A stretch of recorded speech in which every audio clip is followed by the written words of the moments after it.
तो क्या guys Roman Reigns एक बार फिर से सेथ रॉलिंस के साथ काम करने वाले हैं या फिर ब्लड लाइन के अंदर किसी और की होगी वापसी। और बात करें रैंडी ऑर्टन के बारे में तो रैंडी ऑर्टन का केविन ओवेंस के साथ कौन सा मैच लगेगा सर्वाइवर सीरीज के लिए, वहीं पे कोडी रोड्स का नेक्स्ट अपोनेंट कौन होने वाला है। So hello guys, welcome back to the channel talk of WWE। तो गाइस सबसे पहले बात कर लेते हैं रैंडी ऑर्टन के बारे में। तो केविन ओवन ने रैंडी ऑर्टन की गर्दन तोड़ दी है, उनके पट्टा भी पड़ चुका है, उन्हें स्ट्रेचर पे ले जाया जा चुका है। तो गाइस यहीं पे ही केविन ओवेंस ने रैंडी ऑर्टन की काफ़ी ज़्यादा बुरी हालत कर दी है, जिसके बारे में पहले से ही ट्रिपल एच रैंडी ऑर्टन को सावधान करते हुए आ रहे थे।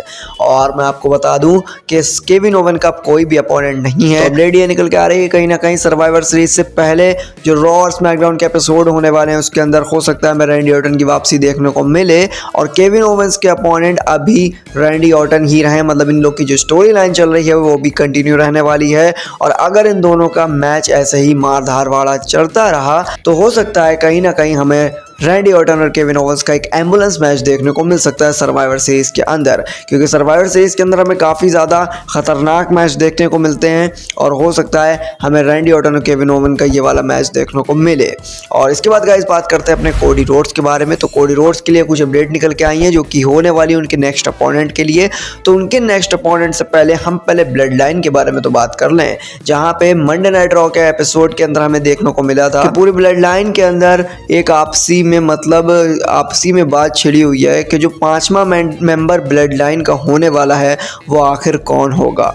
तो इसी वजह से जे ऊसो और जे ऊसो तो नहीं फिलहाल, लेकिन सेमी ज़ेन को ऐसा लगता है कहीं ना कहीं सेथ रॉलिंस हमारी ब्लड लाइन के अंदर आना चाहिए। तो मैं आपको बता दूं हुआ क्या था कि सेमी ज़ेन कहीं ना कहीं सेथ रॉलिंस को मनाने भी गए थे ब्लड लाइन के अंदर शामिल होने के लिए, लेकिन सेथ रॉलिंस क्या कहते हैं ये ज़्यादा इंटरेस्टिंग है। तो सेथ रॉलिंस कहते हैं सेमी ज़ेन से कि तुम वापस वही करना चाह रहे हो जो कि रोमन रेंस पहले करता था। मतलब रोमन रेंस जो पहले एक मुकाम पे था द ट्राइबल चीफ और पूरी WWE के अंदर उन्होंने तबाही मचा रखी थी। और सेथ रॉलिंस का कहना यही है कि अगर हम लोग रोमन रेंस के साथ मिल के जो न्यू ब्लड लाइन आई है उसे हरा देंगे तो वापस से जो ओजी ब्लड लाइन है वो वापस पहले जैसी हो जाएगी और पूरी WWE के अंदर तबाही मचाती फिरेगी। और सारे प्लेयर्स को जैसे मारा था पहले रोमन रेंस ने वैसे ही वो और भी प्लेयर्स को मारेंगे और हराएंगे। तो यही चीज़ सेथ रॉलिंस कहते हैं सेमी ज़ेन से कि वो ये चीज़ नहीं करना चाहते हैं। और एक इंटरेस्टिंग बात बोलते हैं सेथ रॉलिंस कि हाँ अगर रोमन रेंस उनके सामने आ गया तो वो एक स्टॉर्म जरूर लगाना चाहेंगे रोमन रेंस को। तो गाइस जब सेमी ज़ेन सेथ रॉलिंस को ब्लड लाइन के लिए इनवाइट करने गए थे तो काफ़ी ज़्यादा मैं शॉक हुआ था कि हाँ भाई अब मज़ा आने वाला है। लेकिन वहीं पर सेथ रॉलिंस ने सारे फैंस की उम्मीदें तोड़ दी हैं, लेकिन अभी भी कुछ चीज़ें बची हुई हैं जिनके खातिर कई चांसेस हैं सेथ रॉलिंस के ब्लड लाइन के अंदर आने के। तो मैं बता दूं जैसे ही सेमी ज़ेन चले जाते हैं थोड़ी देर बाद हमें बैक स्टेज एक चीज़ देखने को मिलती है कि जो न्यू ब्लड लाइन है सोलो सिकोआ वाली वो सेथ रॉलिंस को अपनी टीम में शामिल करने को होती है। वो कहती है कि हाँ भाई तुम रोमन रेंस के दुश्मन हो और तुम आ जाओ मेरी टीम में वापस, तुम मेरी टीम में आ जाओ, न्यू ब्लड लाइन के अंदर शामिल हो जाओ और रोमन रेंस के वैसे भी तुम पहले से दुश्मन हो। ये सब भड़काते हैं वो सेथ रॉलिंस को, लेकिन सेथ रॉलिंस का जवाब न्यू ब्लड लाइन के लिए भी ना ही होता है। मतलब सेथ रॉलिंस कुल मिला के इन ब्लड लाइन वाले चक्कर में पड़ना ही नहीं चाह रहे हैं जो कि पहले पड़ चुके हैं और उनकी काफ़ी ज़्यादा मारपीट भी हो गई थी, द रॉक से भी हो गई थी।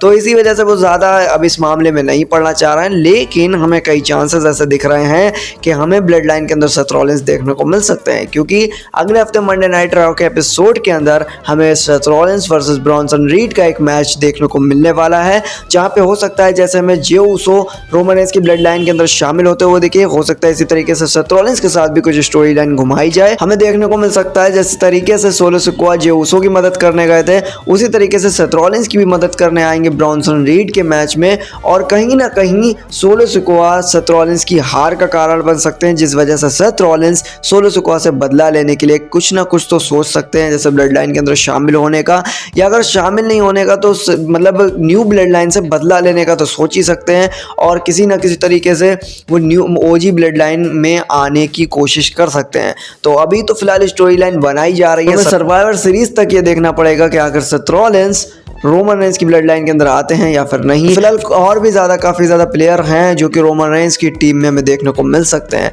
बात करें कोडी रोड्स के बारे में तो इस टाइम कोडी रोड्स का भी कोई अपोनेंट हमें नहीं देखने को मिल रहा है और रोमन रेंस के साथ कोडी रोड्स एक बार पहले भी हाथ मिला चुके हैं। तो इस तरीके से हो सकता है कहीं ना कहीं अगर सेथ रॉलिंस के चांसेस कम हो गए तो कोडी रोड्स के चांसेस बढ़ सकते हैं ओजी ब्लड लाइन के अंदर शामिल होने के लिए। जहाँ पे मंडे नाइट रॉ के अंदर हमें एक चीज़ और भी देखने को मिली थी कि सोलो सिकोआ ने तो अगर सेथ रॉलिंस रोमन रेंस की टीम में आते हैं तो हमें सोलो सिकोआ की टीम में ब्रॉन्सन रीड दिख सकते हैं। लेकिन अब देखना यह है कि सर्वाइवर सीरीज के मैच के अंदर आखिर कौन रोमन रेंस और सोलो सिकोआ की ब्लड लाइन में शामिल होता है।